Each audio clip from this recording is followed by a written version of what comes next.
legacy tuyino kuhamiza abanyarwanda kandi tukabasima kuhamira mu mbere jembi emyaka 3 nanendije ko yongera so nibo bashemera no mudari itari yeje mudari inarebe umugenzi tuminagabira abarije aha sente zabo.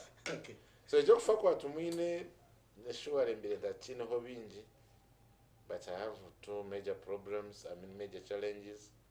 One, Western umwamije no tumwine kufecha mutwiro mushaka ku Rwanda kutereza ihanga kuri yo mu buhambe ningo mbukwatwa bugabebembe abiyabireta dictators, because abinja bakutureba n'abatira bakumfollowinga kuyahumire bamwe mu active politics bamwe mu laws za government ayatkonka obubwiri abakukochi tenso mwami Museveni mugambira handi ngova obwebembezi peacefully transition ebo twina tuchiburire.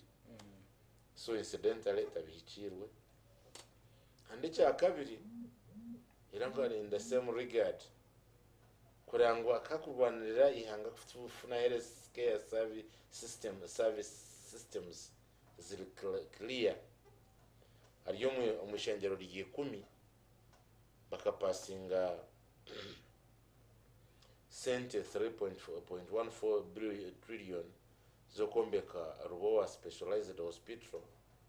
So surely if Western someone M7 nanomchara munywano wevinchi batatwiba ubundi tukabire twine Rubowa riri hoti yakugwire Kenya akagwire Rubowa yes kwena no kufa konkofu mazirungu wabo wanyu. So ibyo cyozi cy'abanyarwanda so ahasigara niyo michereza konka nedini nekikora nekigambaje echumuro no chero ndiro kiryo munsi. So kware yakozere kirungi he deserves it. Eti yakozere cyona no yasigire yakekora so echumuro tinguzamye kutinga umwendeza kibitinga umwendeza kirungi uki yakozere nagira ki nakimwe mwebane muno Honorable Madina namusiya bakutureba yabare munongo mutebekanisa program nanyi kambanze nyakira bakutureba program eji kandi mbasime kushanga ngegesha abacishitamire ni batureba mbere mbuziro bwire buringwa konkani nsima arahanga ngo hati turyaha tugamba n'abanyayuganda nibanyetana rukwago Madina kansala wa North Division kandi orukure byamagara nebyo bwegesa wa North Division. Webare mnongo mutebekanisa wa program abo muramwa murungi nimbanza no kusasira abantu banje banyakinengo abaferirwe nyomwazo tuzikire rizoba twazika abantu babiri ngaruke nsasire munywani wanje kandi ni panelist mutayi witu nakira ko bari yaho mwami asimwe former RCC arugiriweho nyine ntuzika ncyakare so nyenda kushasha nekejo n'ababikira ncyakare no kuzika muri baharwe ngaruke nsime munonga nshashe munonga neka ya general eritumwine abo kurugirwaho umuntu mukuru nangwa nihanga ryona nangwa nensi yona nyenda kushasha munonga n'abanyayuganda macha zabamwe bakitwirenke cyo kuzana mbere nindeba bamwe ni ba celebratinga konka tikintu kirungi abantu cyenda twege obuntu kandi nedini netugira ngo sasira wakushagize. So it was very bad kushanga ngo umuntu nafa umuntu mukuru abarwanirira ihangeri bakarwanira Robusinge ba amono batakurebana mutabana wanje Douglas konko kashanga nibo bariyo ni ba celebrating because kuratarahire yamanige no bwirebwe nangwa n'amagaragi omwe tukabire tutashitamira umuntu tebeze tutashitamire muka. So nyenda kushasha munonga kandi ngambira abantu mbere ni following okufa ko mwamyogwe na no kuzika omuharagizira tata kagirango abiyashagize musasire kandi nabo bamushagize akabasasira. So nishaba abantu abo abakitwirenke cyo kuzana nabo bamanye ngo kibira family ya Eritumwine Nchibasa kubuwa. nabo nkibasa kuba wabo mbonu nimbasha abanyayuganda mureke tureke kubura imico. Okay. Yabare Honorable Madina Douglas. Innocent nyenda kwakira kizanya kiri n'aba panelists batayibanjaha na nimwe bakutureba yasimwe Douglas binjira akire ka kagenda tutarukurebana konka twahote ko kubahereza kandi Innocent niyo kursi yo mburwire ruhanga nayo bari kukwatira ukagaruka inyuma ya kamera. Amen.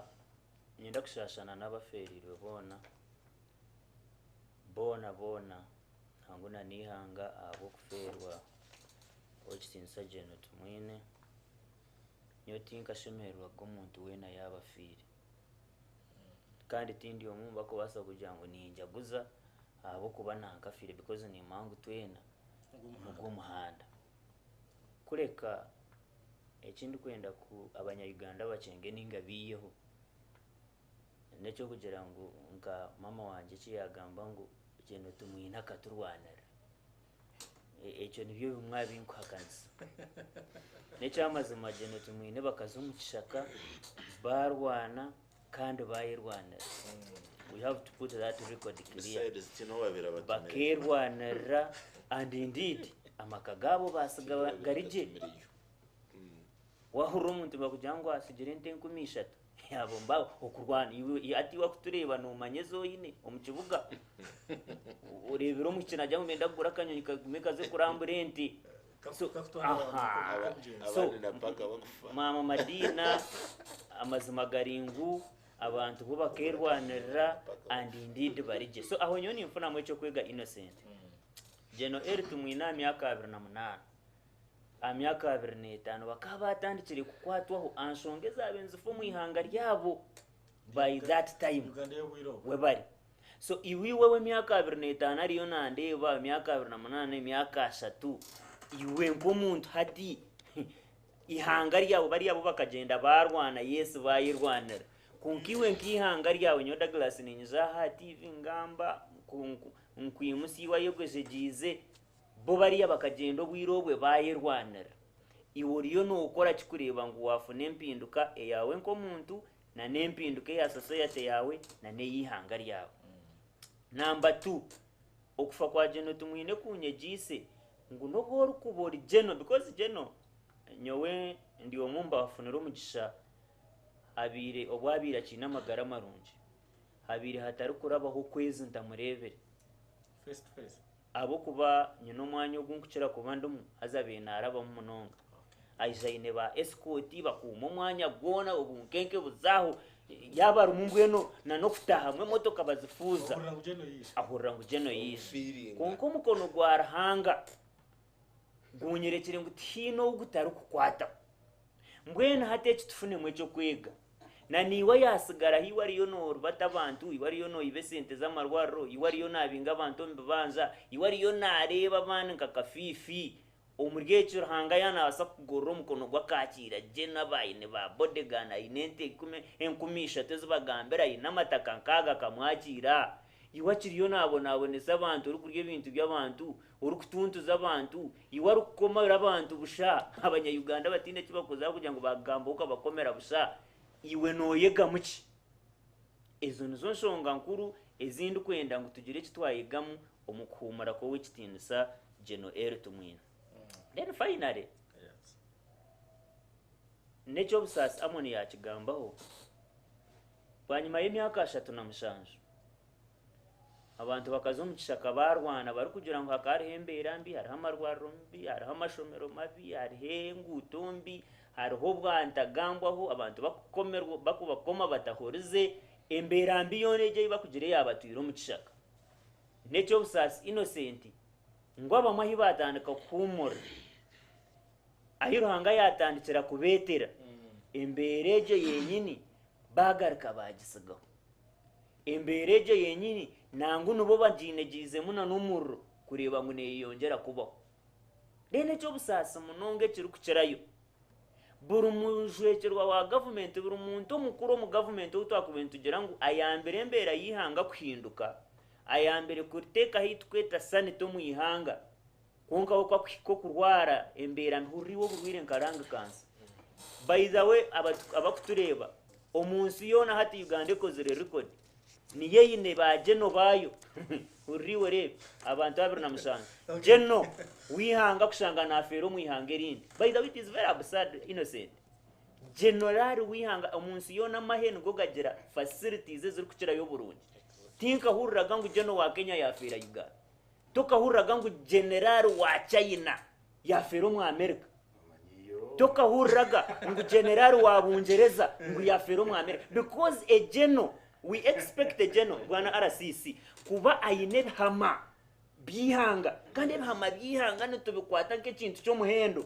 So turi kubasa kwata Geno wawe oze kumutwaro mu ihangeri ngo batandike kumusanza nibabasa kubakwatira yuko babihehe hama. So ekikibe cyo kwega tumanye ngwimwe wadeno musiga hama rwa rogitu mwanga gakora kunkana na heru ruhanga berekire ngo muragume mu muzaheru za gakane na za indi na ijo na ija kugumana abareta mutahurira mbwenu mukora abantu banyu mugera amarwaro ganyu aha gazanza babanya Uganda gari kubasa na kubazanza. Honaro kajibu. Yes, please. We bari mnonga Innocent. Nenda kwakira abapanelisti betu. Na mno my colleague. Na banyandi banje bona Amoni kana gamba koriga kushika kajibu na chumanisa Korigi no. Is it in a good face? Is it in a good face? Sure. My daughter Madina and konkame mnonga RCC. Abakutureba, this is a serious program.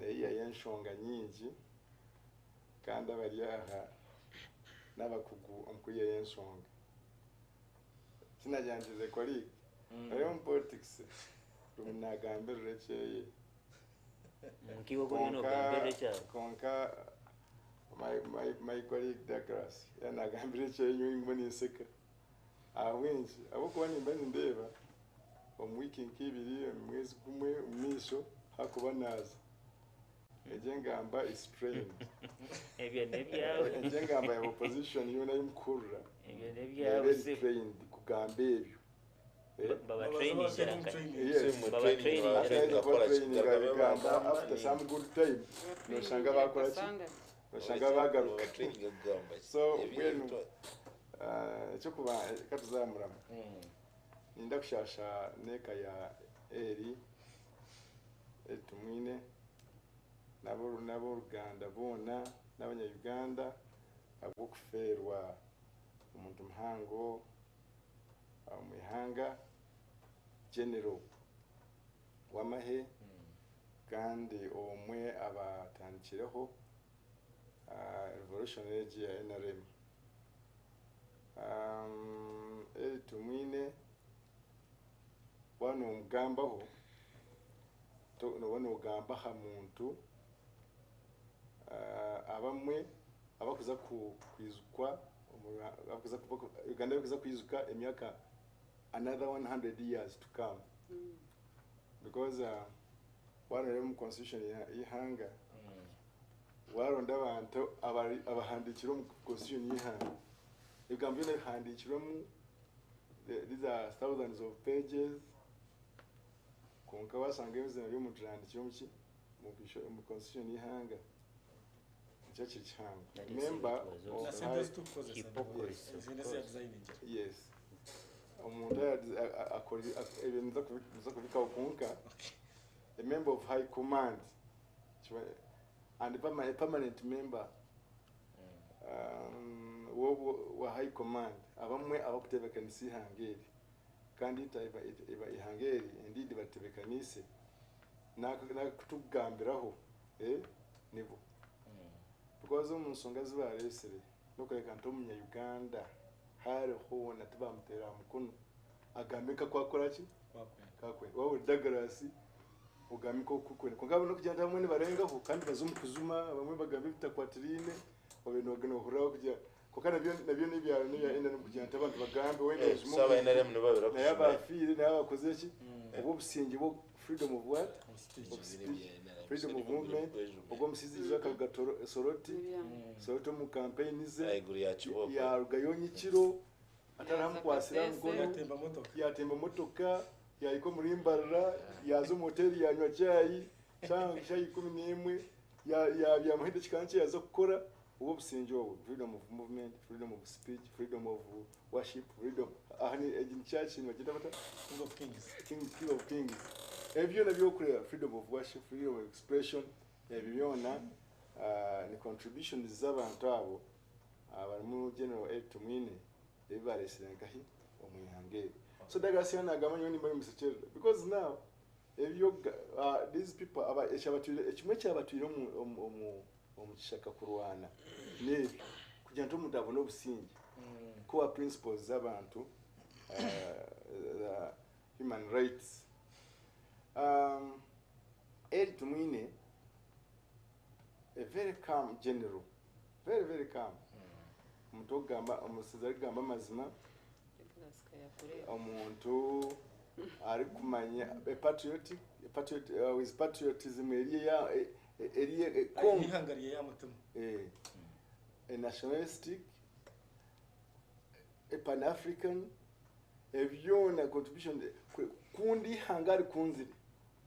So nitekatekanta abantu bakunda mutare konzire abamwe bagamba just tamuno kwakuza aheru wakati kawaza heru ukagamba bibagamba heru okwe hano bono kundi hangari yawe ukalizumira heru ukizumira nti n'ibikunda atoko bise bagamba ho aine byakora ihangari bingi kiya kiwabuza ndabo nkimba atokufa kufa anyankore benefumu tinyina marafa akozeki akwiseho bakuchimta ahiwondo amaraga akoraki amara is the intestines waza kufa you still hold the what your intestines dekoraki the short. Now is lung cancer nikabo kukimanya ya kwasira amara ebyo kusokora heru byo kwakino ejo nicyaguriza tukubasa kuzaho ntikanyi kankoreki kangwa and even at some critical hour omwana wana expecting even a miracle to happen. So people kuzaheru okuzankahi tukubasa kuzaho ndokoreki you can no rondo way okuzanza kwakona kona sikonkai of course kimanyandira ansa ya kwasire amunonga ya mara yagachwanya yagwire nobo tinyi chokoraki. So sasa nabaneka ya general kandi tumushabira ukuba ine byakorire ihanga tukuza kurugaho. Then nyinda kwebaza munonga some of the opposition leaders kwebaza kwakira abino buntu like Western Service je Sejusa all those people no opposition yes Sejusa is this one aunt muntu see those are colleagues mbamanya ko avari those are colleagues ezabatwire mu kishaka bamanya etumwine ecyari. So rest in peace General Eli Tumwine. Okay yabare omwami kachire nanka kachaka kanya bakuna bakwenda ngitemu because we are mourning the deaths of two prominent people. Yeah, actually Nayona Kanyomozi I think will be buried either tomorrow. That is tomorrow. Yeah. So Nayona Kanyomozi, who was the Minister for Trade and the Cooperatives and Marketing at Kashomisano Museveni, also died. Abakutureba nabone bamuzika nyencha kare kazara akabo MP wa Kazara ya MP wa Uganda mu South Africa. So actually yona bina korana na East Africa Legislative Assembly obwa hatajire kufera myaka 9 and ekirungi agwire na Kasara ala sisi tukwaniza ala sisi nagomerera ngayizo olunyanko twakuba nange singawambuza ruka nagomerera izo olunyanko era mukasera kajja kubanjogera olunyanko bakati tandise okulucenga bulungi netakisa translation kimkoze mu bintu tuli bandi nnyo mu studio ebigambo ebisinga sijja kusobola kubyogera olwaleero kubanga obudde bugere 2 hours 5 people is really limited time ng'ate nandyagadde okubeera na bingi byenjagala nange okutegeeza eggwanga n'abantu kati kyemanyiko kiri kimu nti omuntu atamanyi bw'aba nga ali kwogera abeera n'obudde bwe bungi nnyo obumala byayogera naye amagezi tegalimba galinga amazima gatambula mpola mpola naye gatuuka ate gatuuka nga galina n'ekitiibwa kyago kye gatuukiddeko omuntu batandika okugamba nti mu nsi yonna teri bagenero bafiira mu bweru wa ggwanga ndabira ddala omuntu atalina kyamanyi ku nsi awo ojja kubatuwa kati ensonga lwaki tamanyi bantu bameka abava e Kenya be bajjanjabira wano e Uganda naye nga bali classified kati bw'abeeri nga munene bw'ajjaana okumujjanjaba tekikola mawulire nti ojja kulaba ku New Vision nti minisita wa Kenya yazze kumujjanjaba. That I've been a media person. I was for many years. I know how it works. Ekyokubiri abantu okubatwala okubajjanjabira ebweru tolowooza nti bagenda kunoonyayo kubakuba mpiso. There are reasons ensonga ze zino. Oluusi omuntu bamutwala okumujjanjabira ebweru for security reasons okumutaasa tomanya abalaba bamwetoolodde kyekisooka number 1. So nze kanusi bwe ndwalira wano tolowooza nti bajja kumuteeka wali mu open ward bakujjanjabira awo kubanga RSS w'Embarara yafiiridde alwalidde mu Mbarara bamuteese mu general ward bakuteekako wali mu kasenge where they can give your respect and security obulungi. Ekyokubiri technology obulwadde obukuluma waliwo abakugwa abamala n'ebikozesebwa. Nze nali ngenzeko mu India waliwo amalwaliro ge bayita Apollo's Hospital gajjanjaba baminisita bavudde mu America Bungereza wa in India n'olwaleero luno tulina ku internet olabe nti abali ebweru tebabajjanjabira awo ebiseera ebisinga obungi. Wawulira ne president wa Tanzania bwe yalwala bamujjanjabirawo. France he was taken to Europe. Magufuli did he die in Tanzania? Okay, whatever. What I'm saying, he never left Tanzania.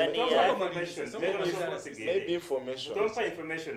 Byenjogerako mukulu FDC. Tonsinze kutambula. But information. Byenjogerako mbirabye n'amaaso gange. Byenjogerako mbitegeera. Kugambye ensonga ey'okubiri. Esoose badde security. Oba oyagala okutegeera otobitegeera nze nkubudde the main reason. The second reason is technology. Do we have enough technology to treat cancer?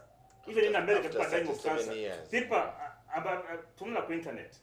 Number 1 reference. People babajjanjaba abalwadde nga bava mu America batwala in India and Germany offer the best cheap treatment for cancer in the whole world.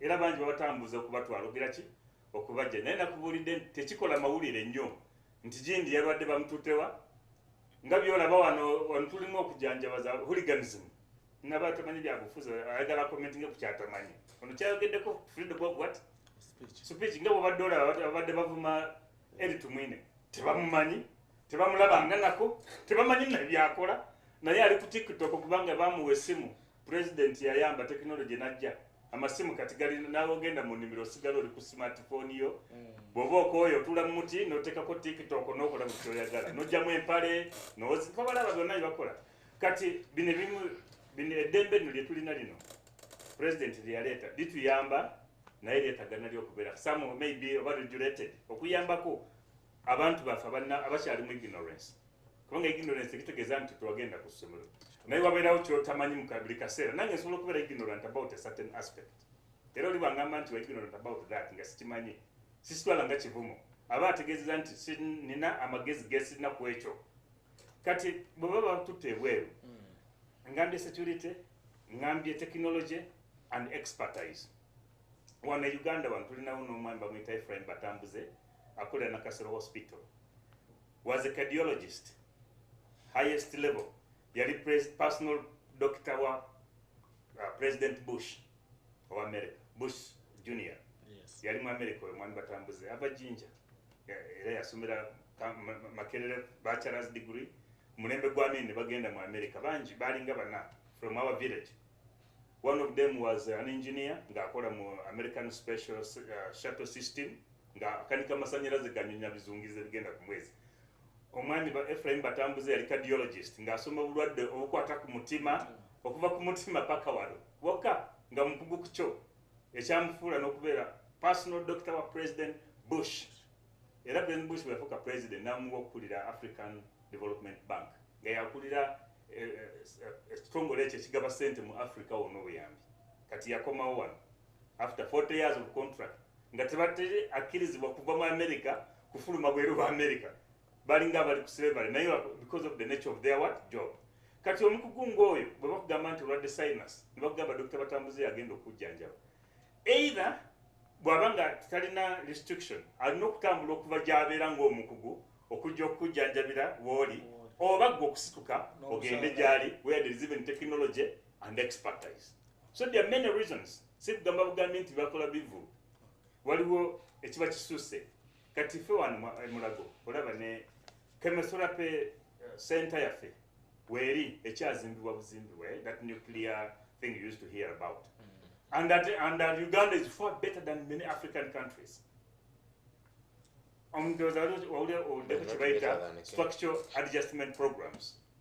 Structural adjustment programs, there's a program whereby World Bank and IMF helps developing countries to solve developing countries to lowers anti Uganda yokayeri. Mtogoza anti Uganda jakola miracle taniko performing under Britain. No. Even Ukraine is so ulazibade ngobereno. Mulevel ya feyecharo. Olaba Ukraine nga first class. Otunile singa Yugoslavia nga ziri mu first class. Czech Republic nga zasoloba naye nga zibalibwa nga ziri mu third world. Because many factors which keep us still behind. Kati China jayogerako oyo jayogenze mbadde China. Mbadde emirundi minsi mulundi gumu. Nsomeddeyo, koleddeyo emirimu, nkyalayo, ayogera Bungereza gyatamanyi, nze mbaddeyo, ntambuliddeyo.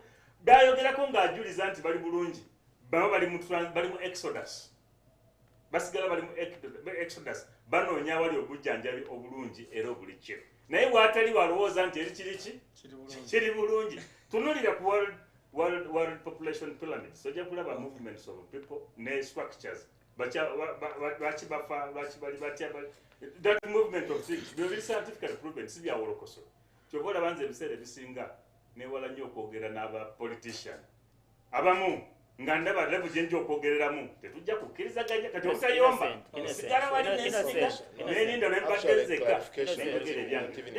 We need to go to the RCC in order. We need to go to in order. General Tumwine. General Tumwine lived his life. He sacrificed for Ugandans. Obono takimanyi wali wakikkiriza batakikkiriza naye buliganiziye n'emirembe gye abaagirina. Naye the truth is abatukoleredde tulina okubasiima. Ekyokubiri nze waliwo beesifaako kubanga nakugambye nti levels zigira ki? Levels are quite different. Oli ajja kulaba nti talina mugaso naye ng'omubuuza nti gweyogerako omumanyi nti simulabangako. Kati yo ne komenti ye you cancel it, ignore her and move on. Ekirala kye njagala okwebaza be bantu abakuumye system in power. Because waliwo agamba nti njagala nange obuyinza obwo musemberere. Nze ndi musajja munaddiini ntera okusabira wano King of Kings. Waliwo we baali batambula Abayisirayiri nga bava e Misiri nga baddayo nga bagenda mu nsi ensuubize. They reached Mountain Sinai. Ne bagamba Moses nti tukooye okufuna ng'ebiragiro ng'otugamba nti Katonda wo yakutumye gye tuli. Naffe twagala tutuukeyo gy'ali. I think you read the Bible. Moses n'abagamba kituufu mwagala kugenda. Moses n'addayo n'agamba Katonda nti Mukama wange abantu batandise okujeema banjeemedde basaba nti baagala bo beetuukire w'oli. Katonda n'abawa olunaku olusuubize. Ne balinda banaaba ne banaaba ne bakola enviiri ne bakola enviiri bagenda kusinkana ani? Katonda nga bamwita Katonda wa Moses. Abakola ebyewuunyo akola ki? Olunaku olusuubize bwe lwatuuka baamulinda akaseera kawanvu. Nebya Katonda birimu obugumiikiriza. Naye bwe yali ajja yajja ne power, yajja ne earthquake.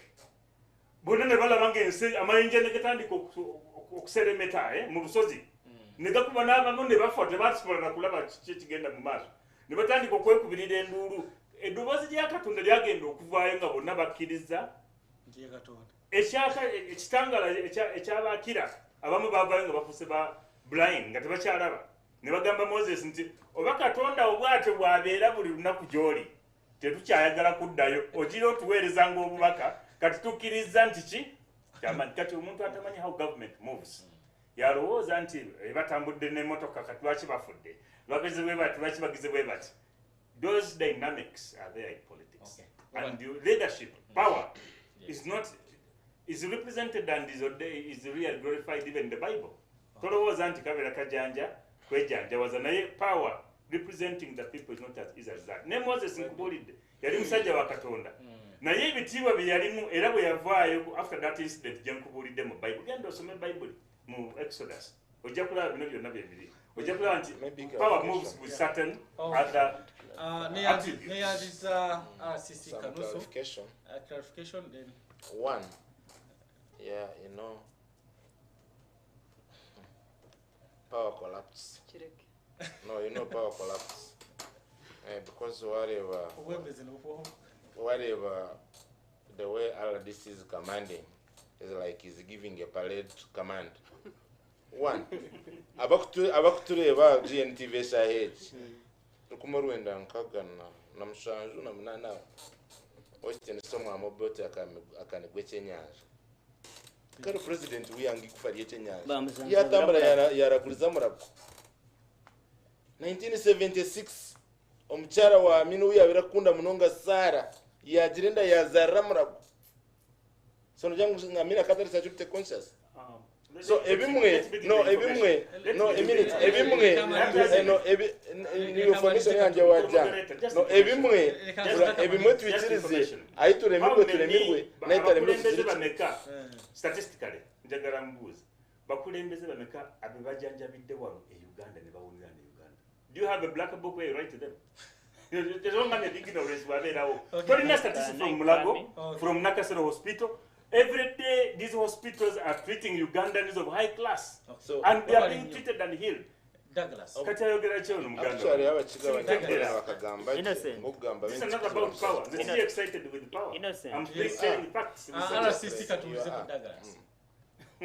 Ninyenda kugambira RCC ejatakaje tachachi munibija babura lino tokubuza mburuzi ebyagamba munibyo ebyora agende nabyo RCC, you know, NRM propagandists, bono bajangu yiza platform nkeje akakanga. Ebitu inegamba nibiza kuhinduka. Ekyo nyenda kukikumanyisa we are not about to do that. Secondly, it's an insult to this program Innocent. Kujangu we takwenda gamba na wa politicians. Then you are on a wrong platform. Yeah, you are in a wrong platform if you don't want to talk to the politician. No, please, he said that and I have to clarify it. Yes. It's an insult to this program. RCC kujirangu ngonguwe mutasheme ko banagana ba politician then yatasheme ko barya. Atkuriana atima then he shouldn't have said that on this platform. So I want to assure you RCC that we are informed. Do not come here and intimidate us. We to be informed because we have been to England, because we have been to China. Therefore, we must adhere to what you say. Please. I want to assure you, Innocent, not to etaha as informed people, and to etaha intimidation. My points. And please, we know what we are saying. The other day, you have lied here that Magufura kafira France. It's a lie. Akafira Tanzania. Innocent, you have to guide this program. And we cannot take it that way. Then we can never do that.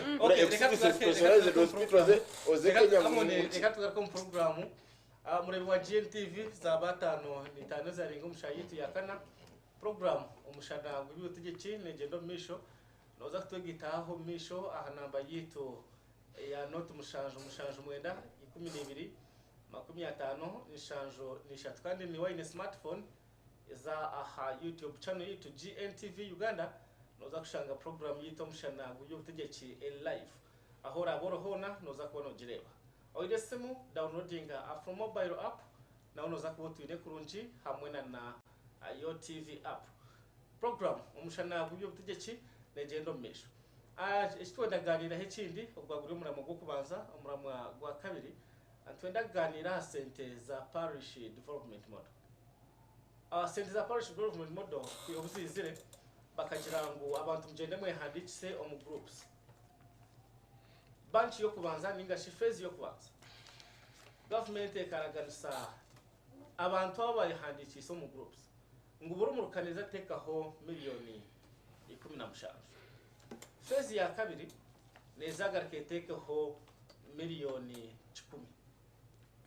Hati kubigiye kugaruka bagira ngo sente government ine sente nyingi munongezera abasekwa neteka ahaburumuka ezero kwingana miliyoni 10. Okwiyaho neza kutekaho 25% ninga shobchwe kabiri na 5 ahari 10. Ezo nzo miliyoni 25 ahaburu buri buruka tontweboza echo nichitekanka hi abantu babine batira na plan ya miliyoni 10 nentunguka ninga kigaruza enyuma nimuza kunyikiriza mbazina RCC kuba sente za parish development model zitukira ku division aziba ku division ninga zigenda ku parish ategwe kati otura ku division nga RCC ata o monitoring rwachi basaze sente kuva ku miliyoni 10 kutuka ku miliyoni 25 kigendererwa ki ensonga esooka eriemu. You are not going to disperse this money once, but the economy has not been doing so well since after COVID-19. The global wave of income etusemu teringa bweyabadde, so as resources sentences talikumala makes adjustments from time to time. Ngabula ya the division of city budgets, even national budgets, they are always it's a process. Take omakunda kule basuma budget boka, but it's a process of adjusting okulaba sente mekezi ngideo mekezi sport fulumi yako mekezi ngideo. That's the role of the financial business. So regulating flow of cash. So HOH will right now sentes budget tezimala, and we have to move, as government has to move with the resources available. Sentes ziberenga zitambula nainga negate bikoseddwa nnyo. That is one of the main reason. Very honest. Era nze njagala kwongera okutegeeza kintu kimu, ziri muntu abeera mu propaganda, mwe man of facts. Newe mbeera ndi mu government, I'm speaking for government. Newe abeerawo ekikyama, I always tell you nti ekikyama tekitambula, tekyandibadde bwe kityo. Mba situwakanya kubanga kiba kisaliddwawo, naye nkubula kirowooza nti it would be the best option. I'm a very objective person ku byenjogera ebyange. So nkimanyi nti right now it's about limited money. Sente ezitali kumala bulungi ziri kuleetera programs okuba nti zibeera adjusted okuba nga zifitingamu, naye tekitegeeza nti basazizaamu tezigenda kujja. All parishes will have to benefit, zijja kufuna sente nga bwe zaalagirwa zizateekebwa mu budget framework ne program ya parish development model. Kyenjagala okwogerako kiri kimu nti teri wonna mu nsi mu Africa awali wabaddeko program ng'eya parish development model eya finance inclusion for all people.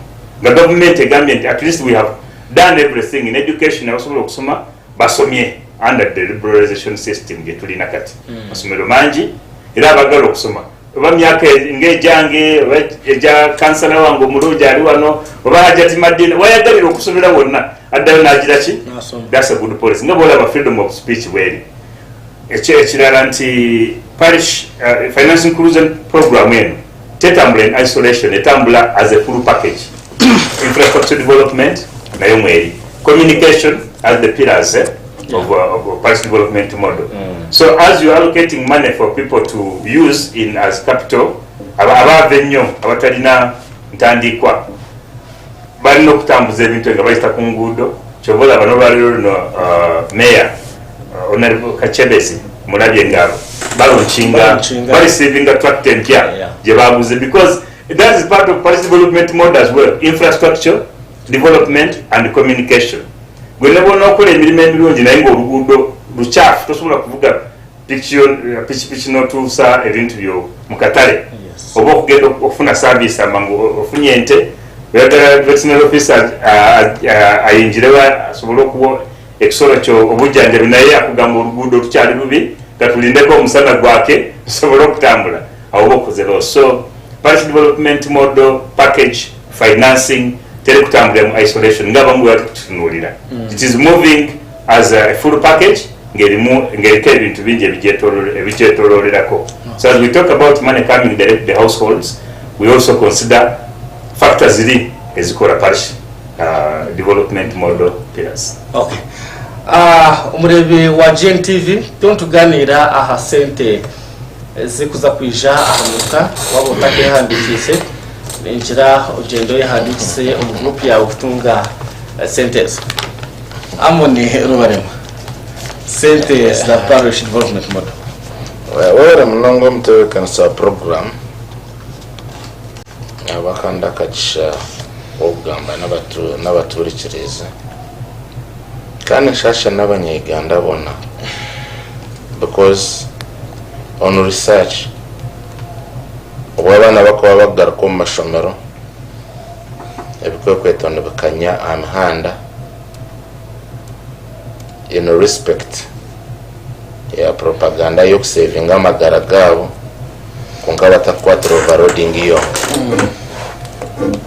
naba kuvuga motoka ezo ninga piche nabona bazi bina abana bo kutwara mu mashomero councils ba councilors abantu bo bakuragira ngo mukwatera license. So I was chatting with n'abantu abontuire nabo mu town license ne etemba abamashanyarazi no bashara abamizi bashara abana bakuza ishomero. So najo kushwazana abamwe abutwa kweserenga propagandist, actually that would be the best word by NRM regime baba kutwesimira ngo abana no bashoma hazana bashoma y'amashomero ngasa kwa gariyo kungaga private aha abanya-Uganda obukadi 17 bari yaboro batakugabasa nago amashomero gariyo ngoka uri umuntu akwesimisa ngo UPA wireje atwaza kurondesena to parish development model abampurikize n'abakundeba nayo enebizubu byayo. I want to be clear on this.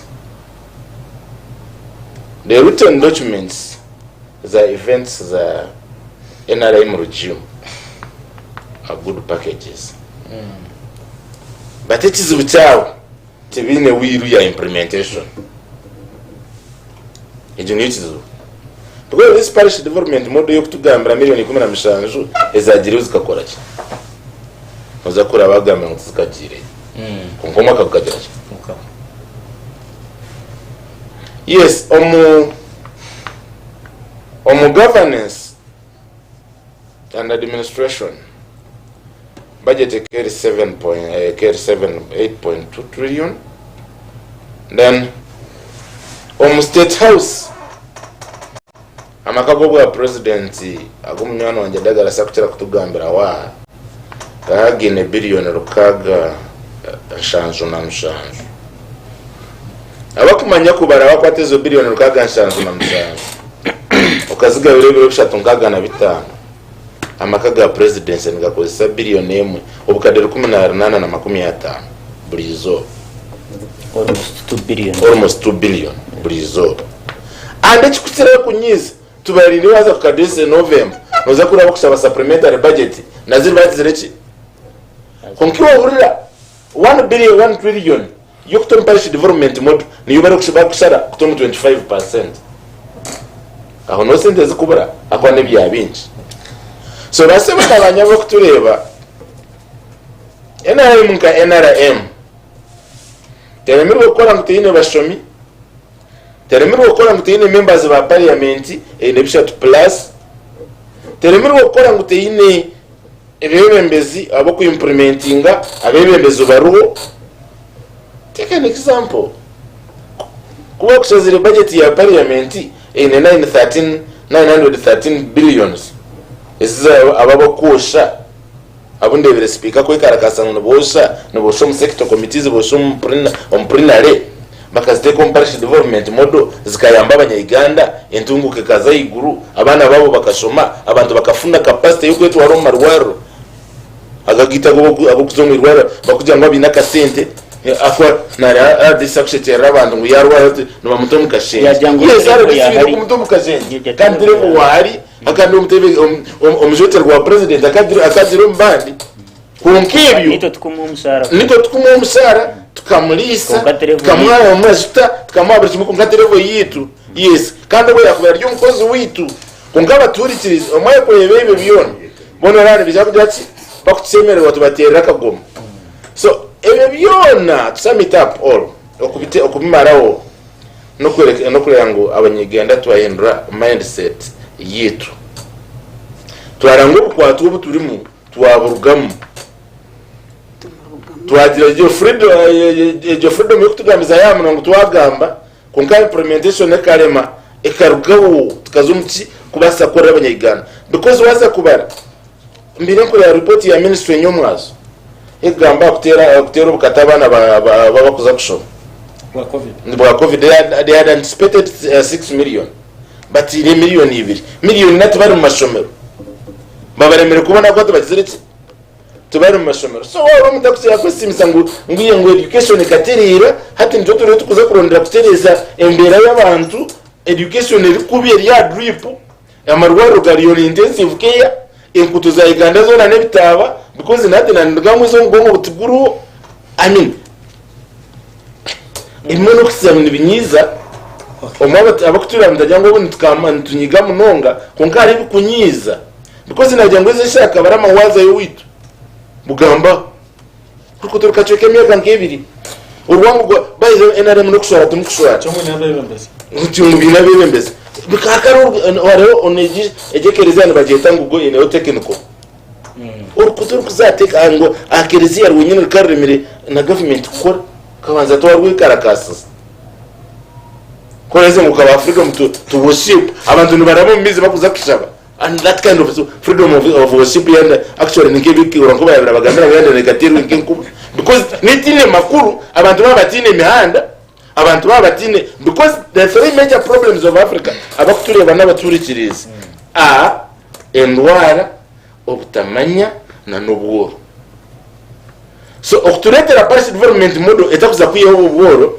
okubabia na okubabia milioni 10 already taken zikazi financial year yawi ezo tukuzibara because zikashora zajati zikazomu saturation nabeza starajiri tubagambire ngo batuye sende zitubareke kutwiba fakta abanyeganda baryo kwa hero mukabire mu kubaza milioni 10 yezo zikagaragaza zikizeka kuri cyaberekemere kwa bazibanjo abazigambira abazibagambira offices zigure zaba RCC zaba kansara badaka ba public service na izindi zone bazibaje ko zikashora because ours is tell you nguzikashora kandi zikashora because it was a financial year naza starashora batigamwe tizarashowire nazo nizija na 25 zikasha tunezi kugwamo nabo abantu bamanya because nzakushwazana wasanga umuruka ngo kwanje kwa ngoma ukunkuzarwamo kakuri mu groups nka nseries nka nkitano zikaze ne groups tarasi ya chana so they knew ngo 10 sharinga bazo mu 10 bazisharinge groups zona zibe covered hati wero ko yo kuleta ubuzibu wace yamani na no muruka kumuteza abantu ngusende tizizire costing amount of information yaraze amount of time yaraze gambira abantu ngusende government tuyireze bakamwitiriza icyo kubanza abanyigana tabakibesiga abo mwizire muko bakora hii buri mwaka hatwa tune budget kunaga buri mwaka 1.8 trillion ese kula bomba bonduga bakutiza kutera kerera nimwe mugasire yewe ramo yes Thank you very much. You know, they say innocent. Sometimes these people, abantaba basoma mu kitabo kibi. Basoma mu kitabo cya lamentation. Lamentation is a book Every time you see we have Amman is there.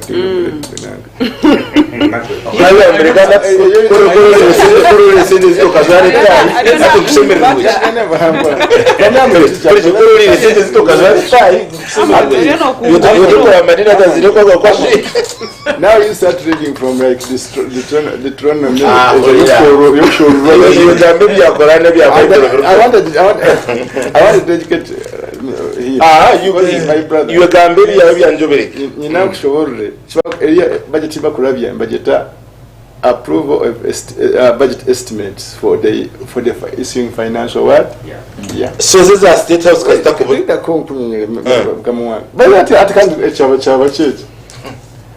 can't budget estimates entebereza yentasya nenenshoza yokwetachi budget.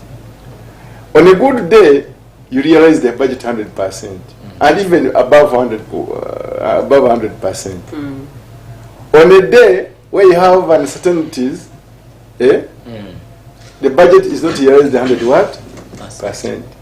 Chikawa konaza kulemba wakora budget ya milioni rushanzu oyina kuza kutwera bankomba za kasente nanka millions ya budget ya 700 million.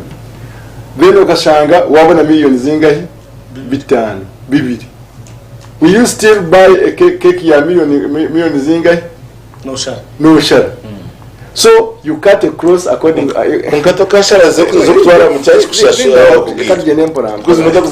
so all these ones you see approving budget estimates of budget estimates. So sometimes you don't realize eventually we are budget 100%. Okay. Then you can wait. Like for example, when they talk about parish model that we estimate to give 100 million. The teacher marks right, what is right, and the process, what is wrong, even if he's teaching his own child. It can be protected. So be a teacher.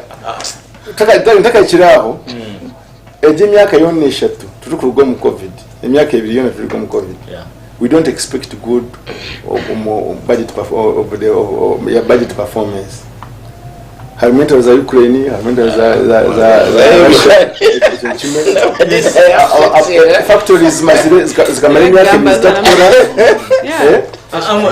factories zikamarenya kizakora amashomero gakingire obutare bikingire byone bintu bikoze ki bitangiye revenue abantu bari batandika busya. So all the estimates zine kugwa for the emyaka yabiri eshatage tine kubona obuzibu. So most of the budget ni wewe nyini ari kuza gukora biratandike edukayo kacinga emyaka ebiri. Oyino yohoza obusente bukutandika oyino kwataha naha the economy is not take a stabilizing. That one is very nida ntwa kimanyi. So wait. Nenezibatireho by the fact is for the first time in the last 20 years I'm sorry Msara Yona Ebeneza Hochi prompt. But you have seen for this quarter ebintu bikutambula ki bitabikutambula mpora tikumaiza nti government kuza kubikora. But the economy eliyo ekora ki ne recovering mpora by the end of this year, by the end of this financial year, that's in around June. So we expect that is a parish model twaza kuhendera ki omwaka the last quarter of the year parishes nzakwaza sente zazo. Kandi you see this program of parish model, it is unique in kind. By the way, these people don't know that Uganda our programs is used kora. For example, people are talking about wait.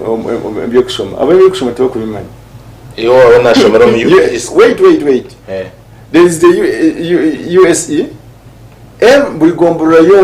including Ngombra gitu gankai go twaraza masha twaraza nkai. There is a USE what school, and the government is facilitating those USE schools 100% izonka wandi masha US school nashanga government nishomero kidigambye omuzina masha seed school by the way, it is one of the best performance. Best performance. He doesn't know. You go and make research. You go to every parish.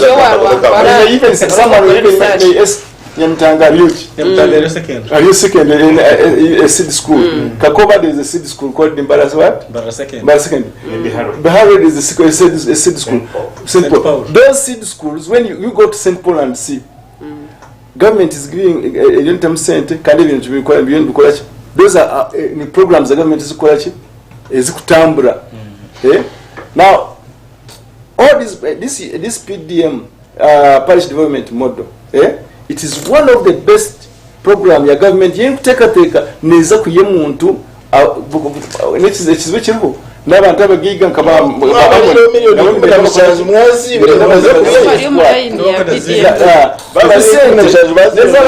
kutandika okwa business obuki yatandika na gonja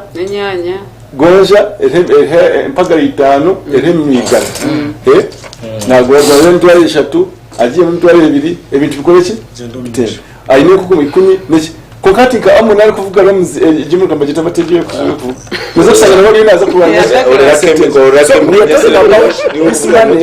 kuza kuyabantu abantu abarabiro mu covid abarabiro mu buzibu abari abo kwenda kusubura umuntu bukebuke kwenda kwaki kuhinga ibintu obunyanya imisinyanya kureba kantu bakwaki so this man is going to reach the parish and it's going to do well only that there are abantu abakwenda kutara home program by the way, in fact the RDCs are doing well and that coordinator who went to cover those were the guru and what kureba kantu abantu abakwenda kuzitaha mu kuzisisa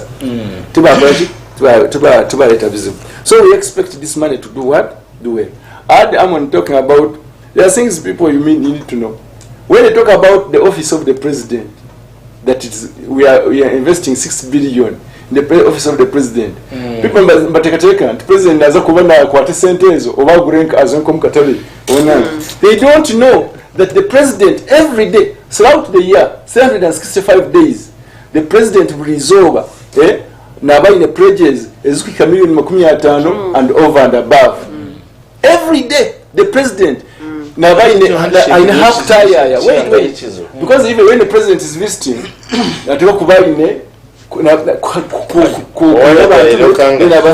wait every day president na hata kuza in fact izo wali kusanga president na taye mirundi yanki ari karamoja ari gishu ari nana oreganti yazo kuri na handi na delegating and when for example one time president the prime minister came here nanka nemtanga diocese akizongiza ya president ya taye milioni nkaga but the president was in Karamoja and he was opening some akabaji atayira cyara bakuramoja yateza cent so every day more than 200 million is insurance kai on pledge supporting community yes the community development what programs there are allergies nanka amabugo gakushoza when you hear the president yazi na milioni 10 don't think alina zakwat nazo kutundenta zichira this is money of the state what state house they as a president nawo bo chairman LC3 ni wine bo kusubiza omukyaro ndabana babafa ni wine budget then the president and by the way in fact a budget ya president ya Uganda niye kuchira ino kubo mukinchi yaza I was studying ya Kenya na sana jeti ngweno ogu series so we are talking about these people must be educated about how things do what function the prime minister office ya prime minister elimu ministries makumyangahi 18 around 18 ministries in one word hata wao wanataka zijewa prime minister otekateka prime minister nazo kuonesha then there is the minister of state they are catered under prime minister the minister of state as here state under the state that money serves a lot and you people utaza kubiha president nakosa bilioni 2 nakosa and you remember when they give you 600 billion when they give you 6 billion the state house that one is also an estimate. It is rough. It's an 677, not 6 billion. All right. That one 6. It's estimate. Estimates. So I want to tell you, there is a good day and there is a bad what? A bad day. The budget performs better when you have temperature. Then performs the budget can even perform worse. Hata katujen tu abuno taru. No to ratandishire. Dagras. Iyo baro kitinza Innocent kunyongera mu gishogu. Nkantura ndakwiceza nawe kitinza besije. Aha nsonga ya bara DCs kwiza kujiya hejo office. Ati ndiyo mumba kuza kwicereza nawe. Baze kwinga mogo. Abo kuba self entitlement bara DC ibintu kugira ngo ubone ubo bakumanya. They are representatives. Hurra. Umuntu kugira ngo nyowe have been to China, have been to England, I have the information.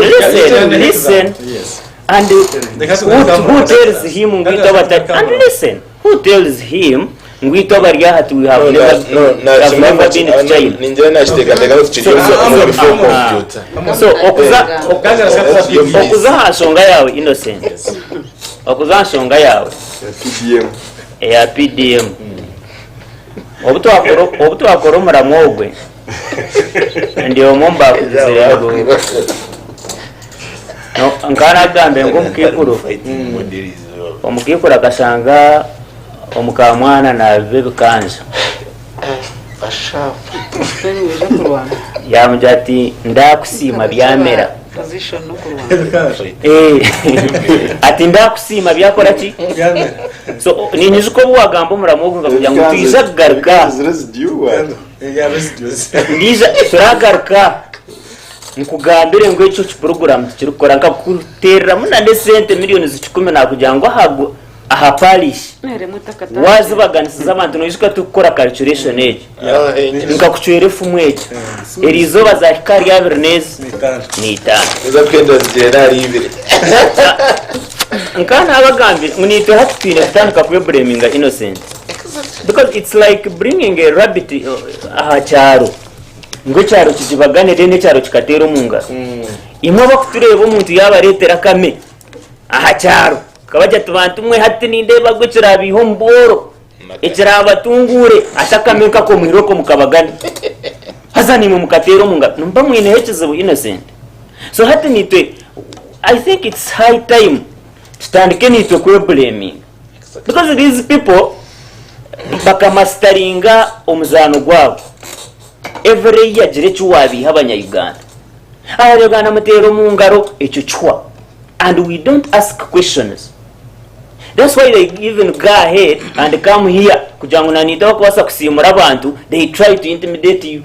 They will be like, you don't have the information, you're not entitled to say this. But no, you get the point. Yes. Now you munya Uganda ari kutureba omuntu ari kuyona akugambira parish model Innocent akareta intanduko kuyagenzire yakwa tina yaburizo kuyahwire na nabi yabutwire the same person ya reta NADS the same person ya reta prosperity for all hata kisanja mbwena aryo ruburu munya Uganda yatagigahire ntari nyogo atkumuru bamutagigahire mutanyongera karu the same people yajarata atecho hati katuchireki ya reta bakweta operation wealth creation yajireto mu bantu mwatero mu ngaro mukateje ne tubutura kunka mutarukubuze bye binde byabandize kureta ne baha barufuniremu kandi bukabatwara mayireje cyo kumujyaho hina bakutunga bayi Innocent mabari yomba how I wish ngwano basa kwigura amasumwa ijo tutakagire hari Innocent taka emyoga tekeve emyoga ni mabanya Uganda no ntima bakagambira abanya Uganda ngo ba registeringe baza kubahereze sente ayindi kugambira na hata abantu bayino bakora ki so the same person ya kuri the same person I think they will give you your time The same person, they will give you your time. Just listen. For me, I wanted to give you information, you refused it. So they say, it's not relevant also. So the same person now is telling you we have created a parish model. I think we are innocent. We need now to blame ourselves. Ituenka abantu tutekwa kugira ngo hati tuyinekizo. Bible negera ngo nabaryo mushema. Omuntu ari kurumirwa enjoko mu kina kimwe mirundi eshatu. Bible no gisoma je innocent. No buryo mushema na niwe hato munya Uganda. No buryo mushema omuntu atwire nakubiha ku gatanu kwa kuza uparizo yose question kuza harnadizi kuzarubona abagaga wari tinko mabagigahire nibangaye hati yakubiha ngo yakuretera parish development model wabo kiriyo notero mu ngaro niwe nobori nka Bible kiyagambire ngo noryo mushema ngo muntu ari kurumirwe nzoko mu kina nico kimwe emirundi engayi emirundi eshatu omuntu tari kubiherizo akakugarika munyencha kare na haterizo bariyo nakubi reno kaguma notero mu ngaka bagira ngo ebi tine yibiri kututwara innocent akanakazano kabo akaraba tware mpaka tushikire ahakaruru aka 2026 innocent arahurire sente za operation shuja omurukongo ziri kubura imo bari kutureba ezanyu 10 zubuzire hati ngo ntaza kurebe kabiri nitatu ijonka kugambiraho mwaburi 17 kati no muzwekero wa president nabwo hayatijata ati 17 batazifune atiniza kwijana na 10 ziriya atiziwe 10 hati na 10 za ishara za sigara biri nitatu ariyo nakujangwe sente mu economy eshijonka shemerwa na nawe kitini saka saidi ari abanyamakuru bambuza akabajya ati miliyoni mbashekera no kwashekera ati economy ya Uganda ni ndeberi yo negenda no mana kakazana kiyakoza yangu abantu bamuyamaka kome mwene rizo bagize ngo economy ya Uganda mu kitara nabwe mye kile kikozere ki tine kiri konke sente zo kuza kombeke nguto Kongo ezo nizirebeka ezo kurebera mu Uganda kurenguye yarwo mbore ezo nizikora ki nizo zitakurebeka so innocent nezo kuhereza kana abagambire ngo government yanyu ni inko mushiza cyara ine family na kwate sente za kubaguruzo mbihimba eza kubaguruzo mwani aza kushengerera abane iba asiga abana be batine fees asiga abana be batine cyo kurya ni kibatirya harimwe kumwimukiramo likewise our government ne kwata eza kubireza priorities abakubire bari abantu abo kutandikirwaho ebyo teri kubifaho innocent nce cyo kuzakura ukahura ngo yakwata mu itare ngo yamugabira itaka ngo yamwehorra ne sente ngo aze kombe kirwaro rya rubowa naryo nekisha utakakora gaci utakareba ezo ne sente zanyu z'abanya Uganda kuki kwika sente zikwenda kwijo wanyu ngo imwe zibiwe mu mberambi ezo zambe zakora ki ezo zabura so you must know now the priority of these people abantu abatubaka bafaho gizo badarimo. I've always said that kana game mkanyonze kagire tinte n'ingamba nyondafa n'ingamba tindi kwiza kuzaho bibe bakutina sinisiza to kubasa kunyangwe sente zo kwehorro mu itari nizirebeka esente zo kukora emfuza abakuru abafa mawa batari level zitu ezo nizirebeka toka esente zo kugurusya abakuru mawa batira amasasu go kubanza kuzomarwa rogaherezo nizirebeka innocent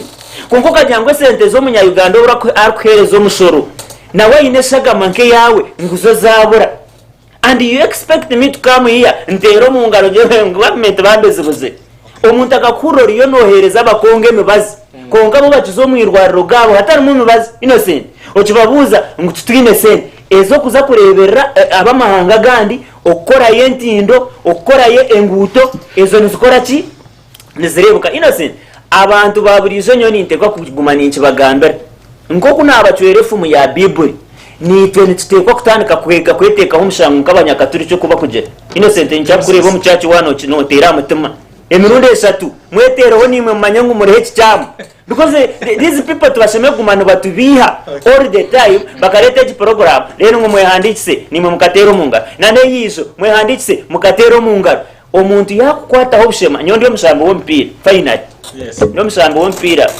rero gu kajuba akabare referee wito kutwa tichashambe mpira akarse ya ref ni konkani mpamya propaganda yajigazo mu China abona itobashambe bo mpira innocent wano uza kushamba na timu no banzo kora eyiba kweta analysis ureba hariye namba ezifire ninkahi washange namba hizire ezifire no hawo kumukuba mwashanga ngishatu yabariye fire ati nyonkani ishamba mushanzo kandi makurukuta namanyango eje namba ni yefiro kwe niyo kuba ninda bamunonga so hata na nabashiza abo batumanyire revo zitu bamanyango aba no goko babiha abandi bagweze jire ibine cyo bakora no babiheri izoba na ncyakaro babiha. We must stop that and say no to these people. Yewe bwana rasiso ko yogiye neanzisa Sasa nanyo mpobwire bwanje Douglas yaburya. Ati Madina next phase nja kuwa time yange asolego agiza Burundi. Nanjye gala kogera ibigambo byange rasirowooza nti nja kukola mu submission after this. Nanjye kuwuliriza bannange banabatesa. Ekintu ekinjagala okusoma kogera as my observation kiri eki kimu nti it is only here in Uganda omuntu wayimirira ndayagala ayogere ku bintu byonna nga mukugu kubyo naye nga tukimanyi bulungi nti waliwo omuntu asoma ekintu n'akikugukamu n'abeera omukugu ku kyo naye ffe tulowooza nti sometimes obeera katugeze oli mu opposition n'ofuna stereotyped things n'obiteeka ku ngalo n'obiyimba ne bibeera wano n'olowooza nti biri applicable 24/7 everywhere naye ne weerabira nti mu government structure ati tukimanyi bulungi nti buli mugezi akola mu government tukimanyi eteri atubuuza eriyo ne interviews okukola mu government okola interview muyita mukasengejo mugira okuyita munobeera ngaokola mu government olina okubeera mugize western qualifications level yo gyomanyi eyabo nsinze kati waliwo kintegala okuba katiga kyamagezi fenna tukiyigireko in China for example gyayogerako balina National Development and Reform Commission. China running a central command economy. Si buli muntu nti azunguka nayogera ku kintu in China. No, ogwo musango sebe China. 1.3 billion people bafugibwa under command centralized system. Na hiyo balina kye bayita central planning unit. Ekola plan abantu ko bagenda okutambulira. Era China omukozi abeera mukozi n'omuyiiya. Thinkers and doers. There are two classes of leaders in China. You are either a doer or a thinker. Katanda the think tanks. Balina Tibaita National Development and Reform Commission. Eyomulimo gwayo in China is to plan for development of China, to draw strategies and modalities of how development will be enhanced. Okulaba nti baforecasting ebigenda okubeerawo mu maaso for China's development. Akakiiko bakaita batya? National Development and Reform Commission. The Kafulumisizaza policy of development is what the People's Republic of China takes on. Kati gwe mwomu na China bakusuubira bw'oba oli mu category y'abaduwa nga tuli privileged among the 18% of the total population thinkers, which is the world standard. Nti abaluwoleza ensi tebabeera bangi nnyo. Babeera nga either bali about 18% bw'osoma akatabo ke bayita message on a shoestring. Obubaka obuli kukana akawuzi kana akasibe engatto kalina obubaka bwe kaweereza kwani akambadde kati naye omuwandiisi oyo omutasukumasha yawandika nga ategeeza nti buli mu community mulimu abantu 18 ababeera prominent naye nga bye bakola bigasa bali abasigaddeyo bonna percentage ku 10 buli ku 18 bayiyiza ki bali kati ku point eyo yennyini njagala okutegeeza nti mu Bible mwennyini omanyize ndi musajja waffe nga tena wano we tuli is a holy ground. This station where is a holy ground. It had omulimu gwa kulungamya abantu on development and spiritual nourishment. That's GNTV, Germany. Mu Bible mwenyini mwalimu omusajja Katonda Yesu gwe yaweerako obubaka. Nti omugagga yali akozesa abakozi be.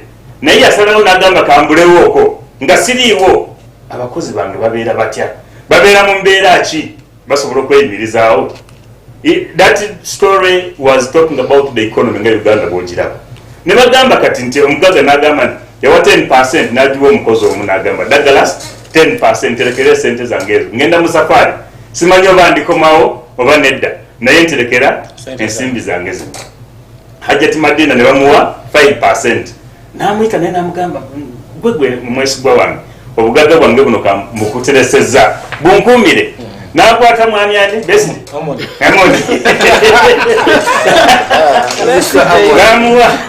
namuwa obubaka naye namuteresa omugago yamala akaseera kawanvu nga takomawo n'abamu balowooza ntaliiwo naye yali agezesa nti in my absence can there be sustainability of our programs.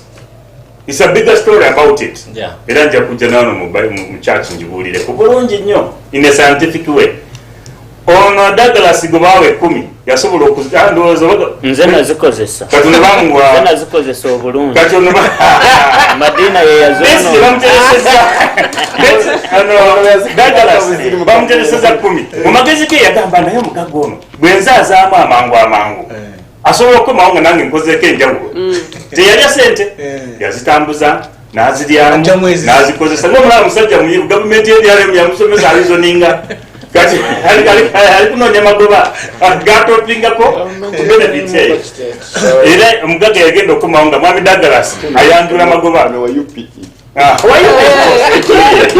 ayanjula ki magoba ajati Madina naye nagamba mukama wange kyewanteresa nagezako okutereka nendaba nga zigenda kuluzinga value nentekako mu business amagoba ge nafuna gegano batuka ku mwami Amos ne bamubuuza sebe sente zange zinakuteresa ziriwa nagenda akwata enkumbi nagenda emabega w'ennyumba nasimula najjayo esente nga yaziteeka mu kaveera nazisabika bulungi nnyo ziri awo zirindiridde omukama waazo walikomerawo era omugaga yamuyamba n'amugamba mukama wange seta leeta kinakuteresa nakimujjako nakiwa Douglas bwolabika omugaso ogumanya ogw'esente nagino yongerezaako the message here is nti financial inclusion eno kiri clear mami Amon. Financial inclusion is giving an opportunity for all, but doesn't mean that the standard is all of them must succeed, because it is a natural that others will fail, others will succeed. Financial inclusion in all the government programs is polar statistics there to mulimu abasobodo promoted olaba bamajani abali mamajani bali bagamba nti muzeyi watu endoka za majani. Our production is now in excess. We need now bigger markets. Okay. That's a strategy. Era banji je bali mumyoga wano wenyini produce this northern division yange je kulembera wano. What will produce dealers? Baba bafune milioni 3 goka wegati. Naisha capital yawe eri kati wetwogerera million 10 mu nkaga. Era nali nayo ajikulembera chairperson. Ngamba tugende wa minister bafuke bagala kufuka microfinance. They want to graduate into a microfinance. Waliwo abakyala mbalala North tailors bafune milioni yago asatu entandikwa bali mu milioni 10 nabo bagala baweze milioni 15 bafune certificate beyongere bagala kufuka microfinance basobola okusoloza esente nga abantu batereka mu sente bulungi abatali ba member ne bazibaterekera ne bazikozesa ne zikola amagoba nga bank migrating to bank. Lastly, njagala nze njogedde ekintu kimu wanti njagala okumaliriza nakyo. There is what we call the political economics and development economics. Biyinza okuba nga bifaananamu akatonotono naye birimu enjawulo. Development economics focuses on those issues ebyo ebintu byennyini ebiconcentratinga ku muntu ava atya mu bwavu standard ye ekyuka etya okuva mu mbeera gy'alimu okugenda mu mbeera ennungi esingako gy'alimu. Development economics. Political economics alimu politics ono okwetolola buli kaseera byemubaddemu emyoga lwaki bino byagala bino bigenda kugwa ali negative thinking. Political economics alimu a lot of negative energy. Omuntu ayinza okujja n'akumalira obudde owandisomeseza ekintu ekitwala abantu mu maaso n'akuzayo emabega n'akugamba kiri kyabwe era noddayo nodifendinga kiri ye ng'ayisawo pointi ye ey'okukukuumira mu mbeera kyova nakugambye wali mutima omulungi nti the other issue topics which we can discuss nga tebyetaga orientation nti nalesa opposition nebeerawo noono wonna ntaka asoyinza okumuyita development issues alone nga togenda kumubuuza kibuuzo kikwatagana na NRL gyayagala okwogererako oba okumubuuza ku bya NUP oba bya FDC. Finally ng'amaliriza atunulye kye bayita Gini coefficient. Gini coefficient yezo embeera ensi gye ziyimiriddemu mu mbeera eya standards of living tunoonyensi ezitwetolodde mu Great Lakes region nsi ki esinga okubeeramu essanyu?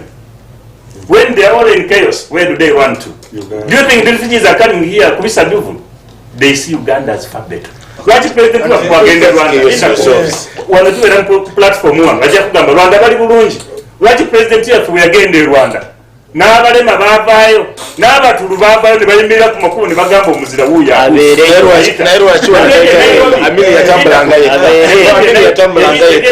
yekka katumalirize mugenda kusa ku meeting mugambe nze submission yange esemba ninda amasimu yagenda e Kenya the first time yatambula ku ko ng'ava e Nairobi ng'amaze okukola public lecture ku Kenya Nairobi hospital Nairobi University. What happened? Abajaruwo, Abatukuyu, Abakalenji,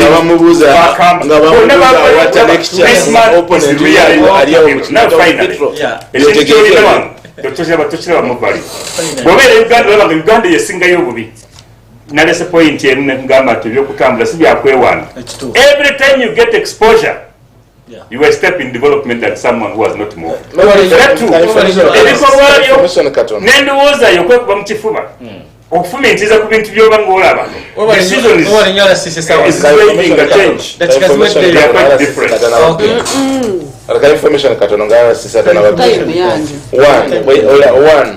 president we yali Kenya oweekitiibwa omwami Dr. Kizabesi yali mu Kenyatta Hospital after two president bwe yagenda Kenya yatambula mu boom train when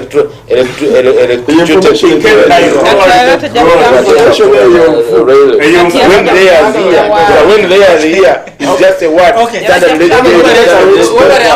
information ekazo wa honorable Madini amoni yarenda kurabizi na bese je mukanwa Pastor ni warabya abakutureba bakura nawe yakura babare mnongo mutebekanisa wa program next national next time wachimanyi konka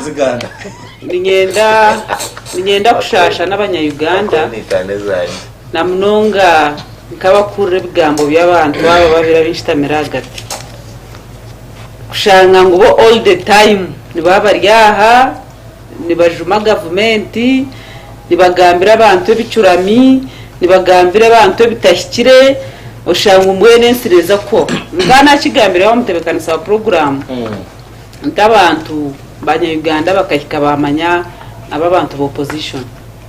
That's why abantu nibareba bagira ngo mbweno mwakora kimwe tukaba kwasa government ahabo kuba nibabareba ngo cyo gukora ekimu ebimugamba tibyo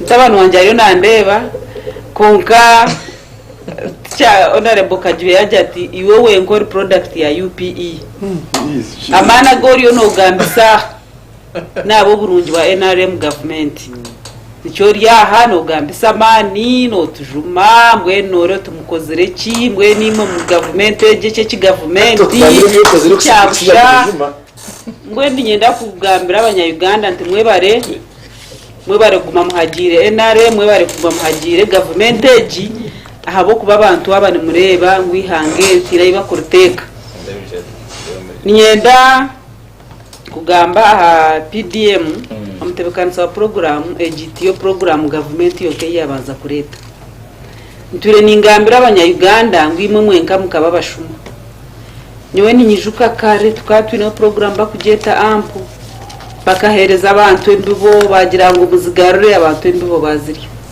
Austin sa president Museveni ayinemba bazinyingi ejo program abantu bajeitira ya leta program ndijo bajeta NADS bakaba kwato umuntu bamuhereze mbuzi 15 bamujyana kuzirazare nangwa bitari byo kujya ngo barete na cash beta amoni nima amona waka benefiting beta ngamoni reka kontera jagombora bamuhereze embuzi azimira abambo bakaba kwata babatano mbihome byabe byabusha government eji ekareta youth livelihood abinyete sente bazinyaga yarete sente z'abacyara esente abantu bazimira so byaneze bamwe nakariyo barekire bazirya mukamona kariyo kandi imagine mwene umushinja atine cyatakozire shuwa government egitine cyetakorira abanyayuganda konko butasima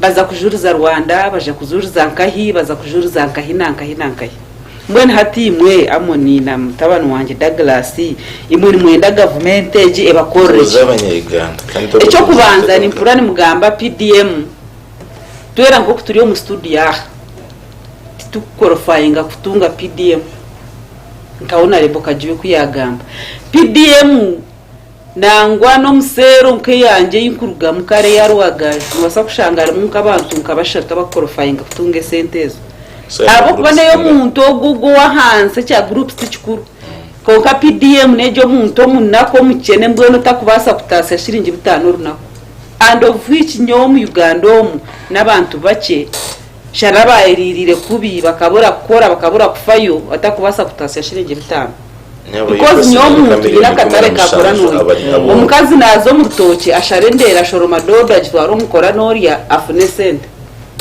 afuna shiringi 5 runako afuna umutwaro runako wakireba mbona hateje program bakagireta ngo yambori yo muntu wa hansi otakubasa kugira na wafune ntandikwa na wayijabe nkanyowe abenka mnywani wanje onkukira gambira ngo navugeze motoke zamani then akijaha aza kubiha abanyayuganda bakutureba kugura ningamba dabari wanje Douglas no Douglas wakukize motoka njya wakukize motoka njya atwakeza kubaje bijaha baza kubiha abanyayuganda mtewe kanso program aba bantu bareke gumana bagambi so mwigu ubwo mushija rokoringaye nkanguma ningamba na wase musoroti kuyarugire soroti simanyi yazangaye guru kasese esione yakozere ki agitambwira konka kwa kushikaje atito turukubi ito turyabo ito turibata turipita sonyo nani nyenda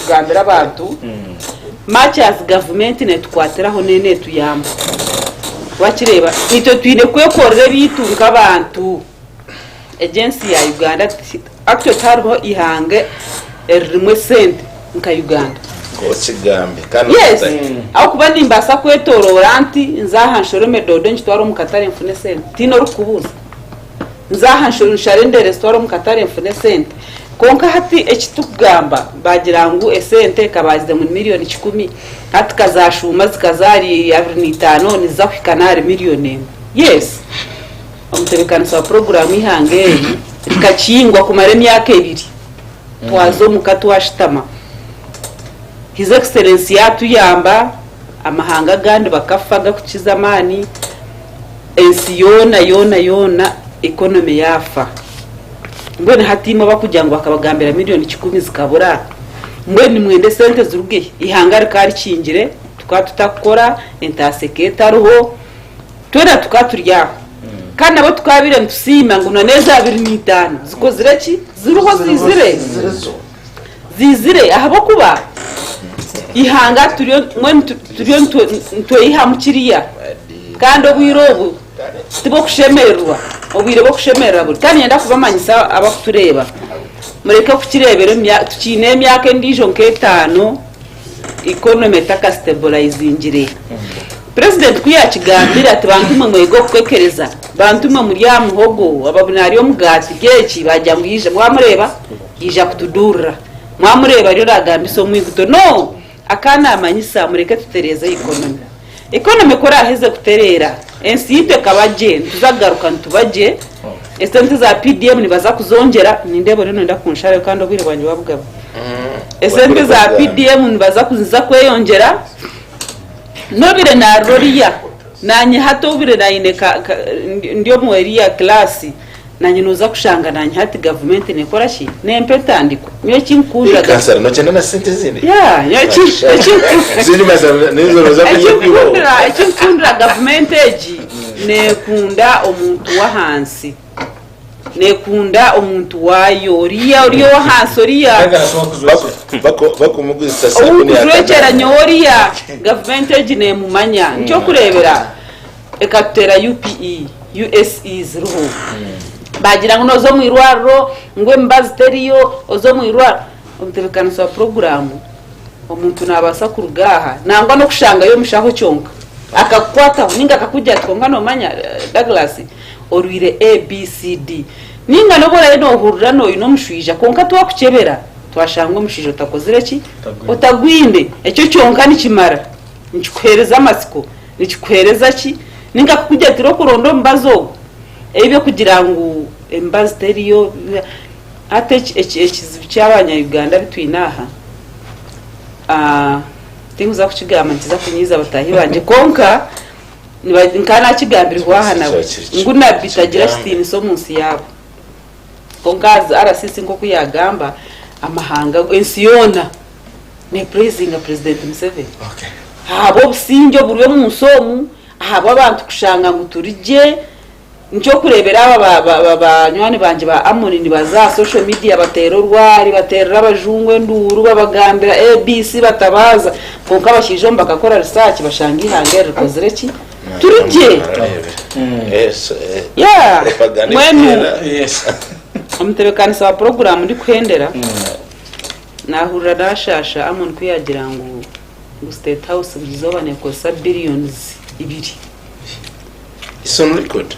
Yeah, so record konkare ka kabisa abanya Uganda ahabo kuba listen ese sente wano shangu yagambira abanya Uganda ngo president agenda shopping ro mukazi we tete ya shopping nyamabariga na shopping you know konkari nyenda kusima omwami Kajubi kansara yakishobora je munonga mwe n'abanya Uganda imukumure president naija akaraganise iki mujyangwe center zihaye kugira ngo aziho Amoni ku Saturday ali kuntale akari nawe basomesa musaka milioni 2 nabonezo kuzimba kitebe cyawe milioni 5 that's the money still ezo sente nizo party yezo ndankamonezi yanagamba ngo State House burizoba nekora ki nekoreza za governance ya State House mwene nyoni nyenda kushaba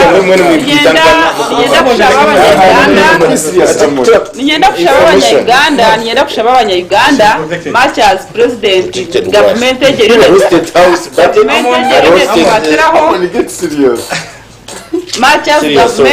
Machas government ejeri ne twateraho nyenda kushaba abanya Uganda ni mwe kwatireho ebyo kugira ngo mutegereze buri kimwe government ekikoje muzaho muzo mu center muze kuchero mukasheshe ino mushangiro mukashesha iri yasinzire no nanimba shaba nimwe mwe kwatereho government aheraze kushangira niyo boyine cyawe cyo ineki ecyo ineho ataronisha tu nzaringa mushayiti ya katano clarification bwana Innocent ngambo bigibyo bishura ndayakushaka kurga hanuya akambaze shurba messages obu kuyagira ngo bamwita Zairedi ari aha YouTube kurga omurikasese agaba Desmond kurga Ruwero yanagira ngo that man in a tie is a pastor njana chigambo no gambara meditations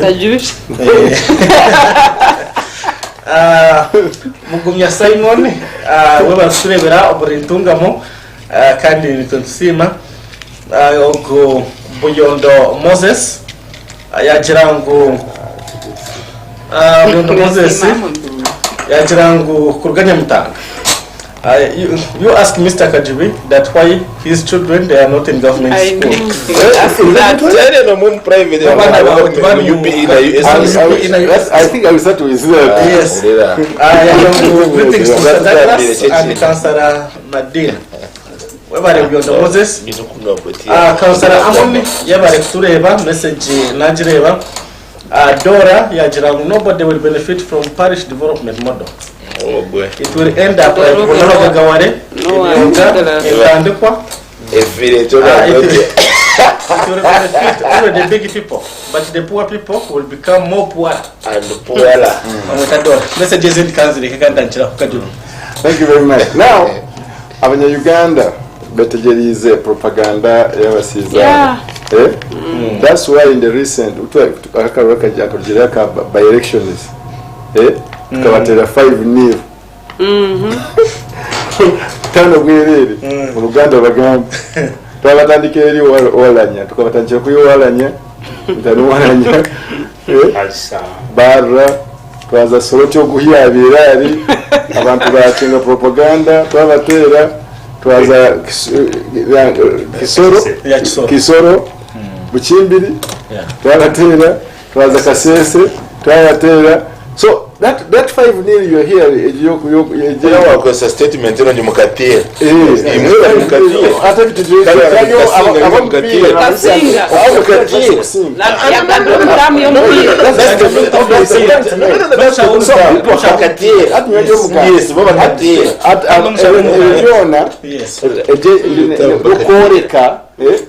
but by then fact ogakazayo yaswara akazayo yasangwe yabigiremo nabigiremo nabyetegereza so I'm telling you, people have understood all this propaganda you are hearing. Now one of the biggest propaganda in Uganda, and I want to thank the RCC for gambira abantu kibakweta political economics. Ekikabaho in one of the countries the president bamwirusi abantu bakiza bagamba ebintu byabo amazutagaza higuru lero sabone ya higuru twakumanya ibyo munsi bagambira abantu ebintu bikusha bityo osana abamwe muzarugudo mucyurize muterefirimbi mutere mukebe no batero busafuriya black man simanyi that one is political economics kugira nti hariho cyabaho and that one has happened in most of the countries siyona yakwaki twabone bizibu so abanyarwanda bakimanya ebiturimu it's not embeya tell normal so lastly some people think this money is for sharing. For example, now they have put 6 million per ward. But the word that was millions in the first quarter. First quarter, all the wards were 10 million zinga mukag. Had Douglas thinks that Mbaza quarter bantaba yo muwode jiyona. Sharing million Ghana when he share with abantu no, this is not the money sent to the other programs that they can benefit from. That means when they put 6 million in a ward, there's around 3 groups of centers centers and others coming. This is first quarter, 6 million is already there in the first what? First quarter.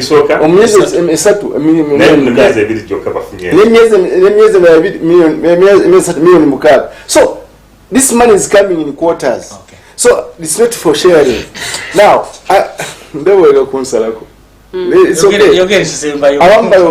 I've had some of these programs, Banabagawale, Operational Excretion, then Myoga. Some people here, but in a Myoga. Someone was here. I called the Myoga border. Someone was just stayed around here. Nemo ni mwali. Ngakula they all have around 6 border activities. Baguze border zada endala mieze meka esatu ngasatu. So the chikola abantu bazanti. So when you are not in a program, what you choose to be in a program, some people will choose to be in a program and others will not choose to be in what?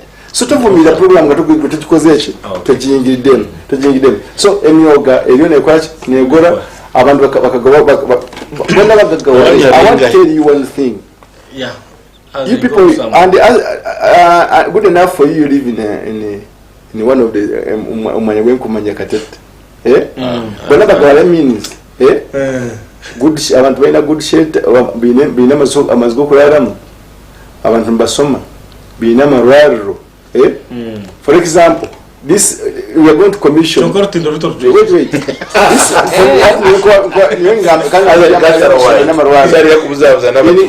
Nyamitanga, government has given 250 million to Mbachirirwaro, abantu, in OPD, in general ward, in the maternity ward, and we are going to commission that one. When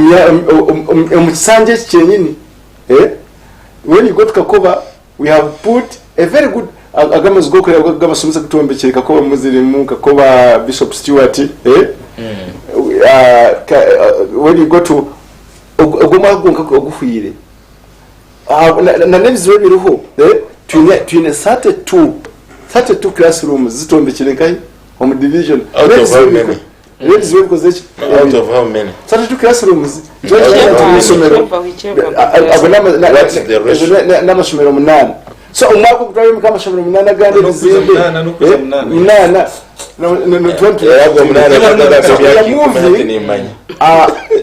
no tutambura konka watakureba aho mwaka kubireba ibintu bikukora because of time bitugenda abantu no but we give some time to say at least now people ikinanda kubanza this propaganda abantu bakora aho mbakoze iki babakengire twashobasa kutambura nabo and that's why even some people hata bamwe baryoku but I know at one time they are going to cross. Okay. Yeah, and they are trying to do this. At one time we see them this side because someone was seated there. We had a colleague here. Now he's in you see. And that's the living in. Hariho munywani wa program weje naruga Rutagarama agiye hotel azengo Douglas namwe nabakunda munoka chanchiza mukora ku narganta muganga no opposition mbamoito ha muze kumutanga muze kumutanga mushoro ejo ko bayo bari mnoga wese tuza kumchondo iyo bare Innocent ogundo murundi nenda kwebaza bamba tureba nangu oncherezo muringo gomutano nyebaze dola ndio mwe abataka horo binsingaga ku muhura program at least naha yekiteka teko cyo so dola nyenda kwebaza babare kubo mucyara we manzi na no kumanye bikufa omwihanga abo kuba bacyara bingi umwe nangu nubareba batuye barizo kwa heru konka wari umuntu nafa yakasindika message nimwebaza munywano wanje mukuru wanje buyondo ganda wanje tyaba nabandi bingi twine abahagize umusingi wa market uyo namenye kusomeza batureba munonga ari kumva ni ndabaye Innocent nubasima bari kuyubika turachazaringa ajya kubanza of course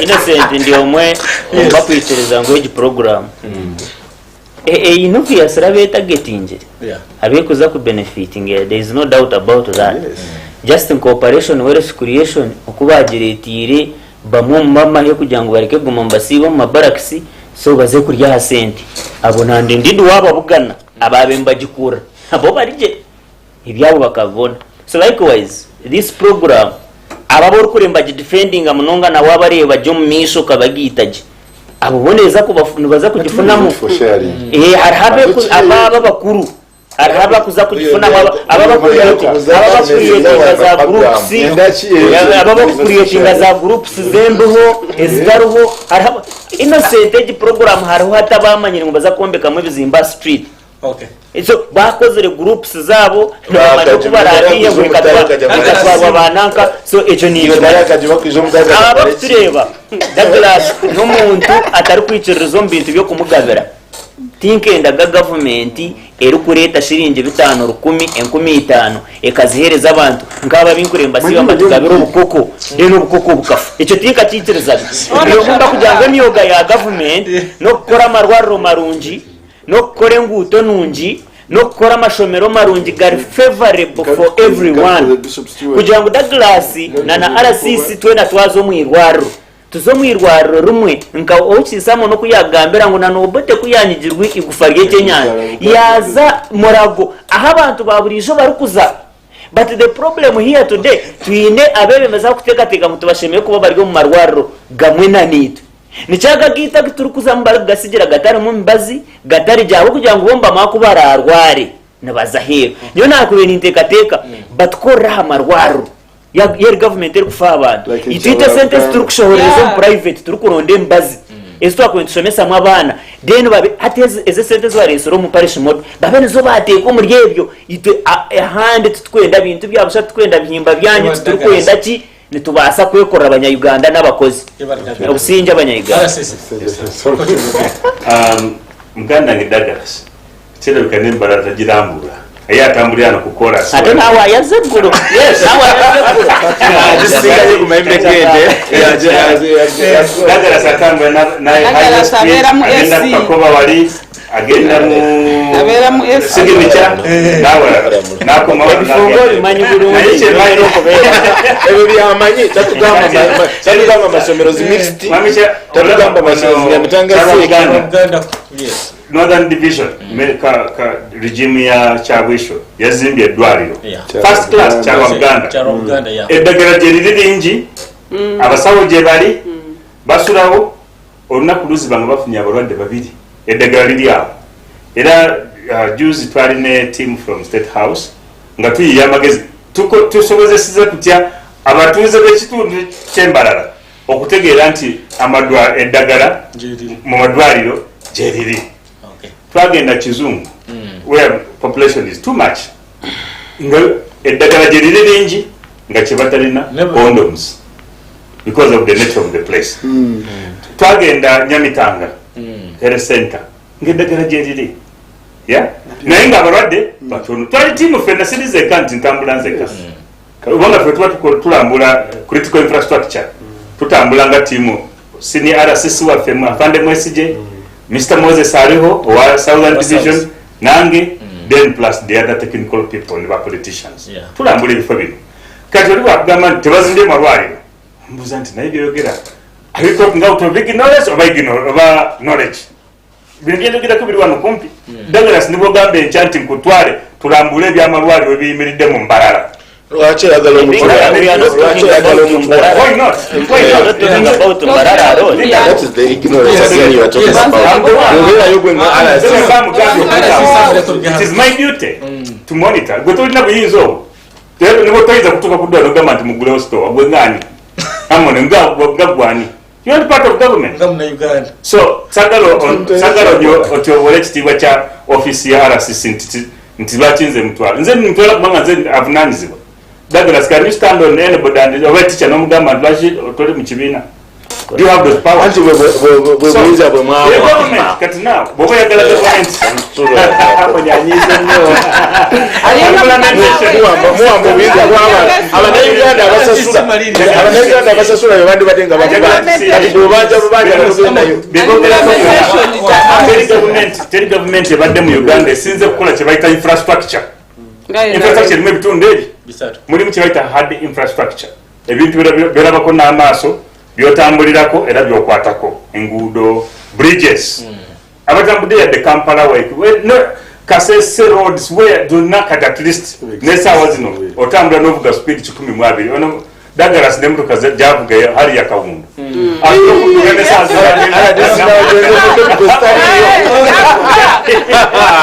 kati otunulira amalwaliro mbalala efara hospital ate ndagala kusaba ekintu kimu abantu b'embalala mu Western Uganda batuwuliriza bannaye mwetalira okugenda mu malwaliro gavumenti mufune obujjanjabi obw'omulembe mu private gye mumalira sente ebikozesebwa ebiriyo abakozesa abakugu abaliyo tebamala ng'abali mu government hospitals mugende mu masomero ga government era nebaza kansala wange ono abaana be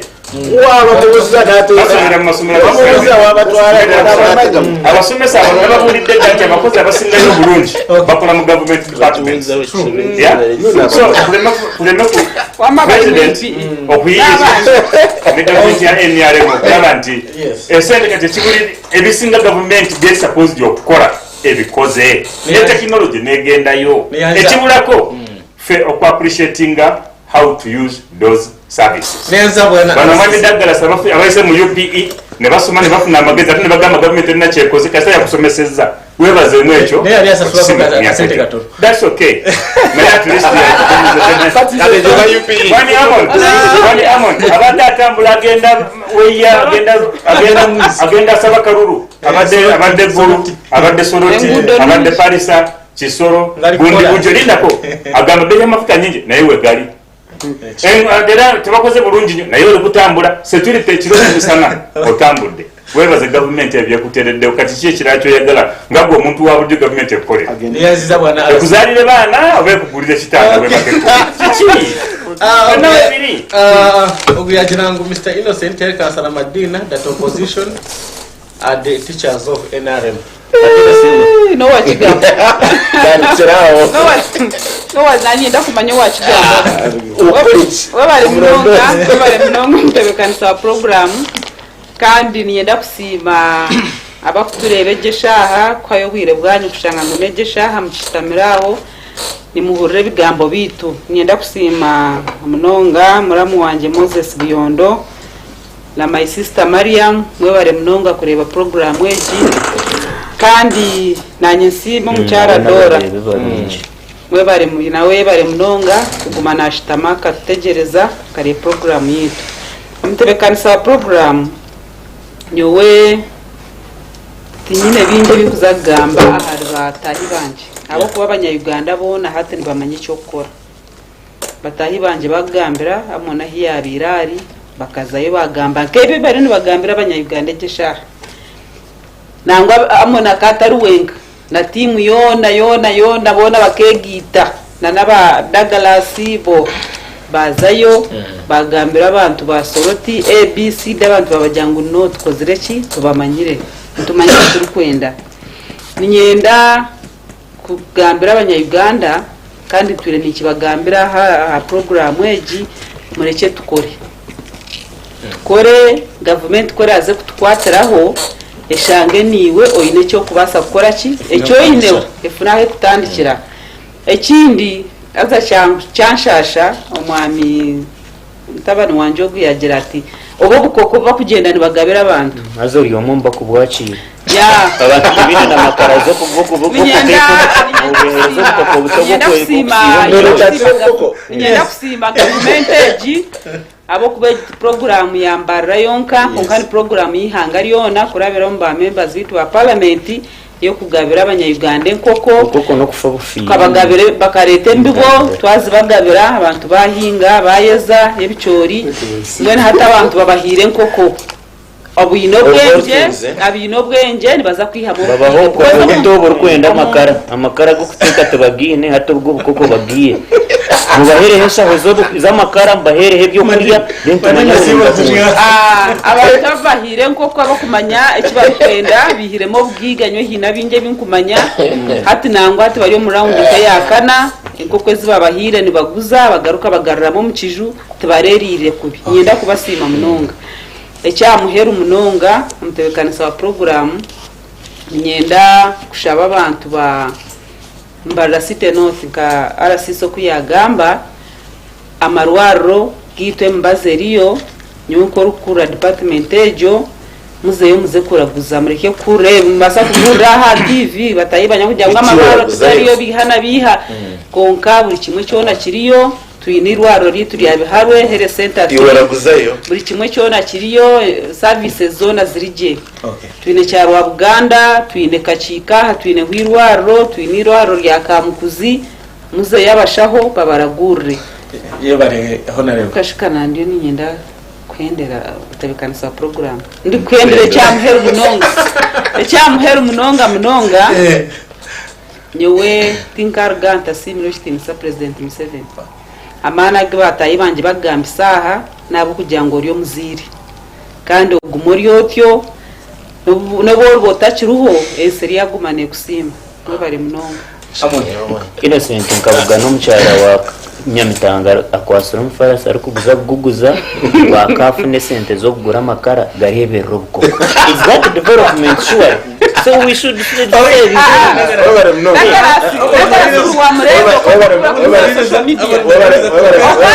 nagarase cyo nekishubare ko kuri habana wabare munonga mudega sa program ekironji nkare wabo kafiri kamwe kakasese ay RCC yabira kugaba sente umbatezo bakarura 12 niyo kanda kumanya in fact munywana wanje wabare kugamba amazima mukatera abantu mwabagabira sente kandi muri yo mukadaba kumizani ibiri mwagaba sente izo twari na banje akone ko na banje abanyine kushanga ngumine prime minister wiyanga ryo nariyo nagabira abantu 10 ngayimera nayi ina megabude ngoko nakandi yukuri bataka so arasiso babiragaba ngwe nawari arya kwesima ngakasinga akarutu akave nibo bakareta ukacho ndio agamba bakatera basebe nabanga bakutureba arasisi ya kigamba je manze unaza kuchakanamu imwe abahibo mushoro abakubisaho government timwine buyinza abo kuzoma marwaro mukabanje byanyu era njokora kugira ngo ije kutwara yagato ine buyinza abo kuzastoka je mwikore store hajo ndebe tekakuhabisa abantu yes nco yagamba abantu bamureba iyo wagambe byawe nakuna ihanga yihanga etari mu buhambe. No, you have no right. You go and tell you have that right. Hati nyamo nakwimo msoro gwanje right no zaudi funa tade otine byo kugureza je mbazi. Okay. So the right abanyagana muri kubazuka mbazo direct mbazo de constitution ya Uganda. Which constitution? Eje mukwata atikoze ngaga ndaraze mu yende burizo kumakunda. Okay. So ni ukata abanyaganda obone bwire bokushora tukabanja omurebi wa TV yakusima ni kwebaza ugaito atandikira ofisia dashikira 5 ezaninga umushaha mukaga yero program omushaka Gw'Ebyobutegyeki omusiri wazina abayemu deputy RCC abamba abasite no station ana inemu honorable Kajubi Moses Kalanzi na inemu Asimwe Douglas Binjira na inemu honorable Madina Narkwago amona na Amone ayo kwesigo mwero bari aba program Omushana Gw'Ebyobutegyeki abakunde by'umupira Arsenal yasinga goals 2 ari yemwe ebo tsinga turi Aston Villa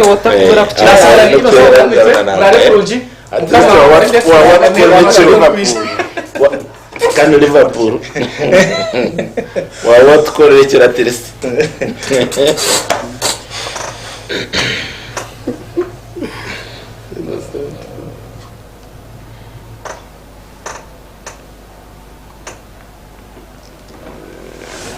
haja wewe Sign up. Nakutero nisumari kunganya ntakugamba yo mwana karwa wa mtu arakampara otemuze kuraguza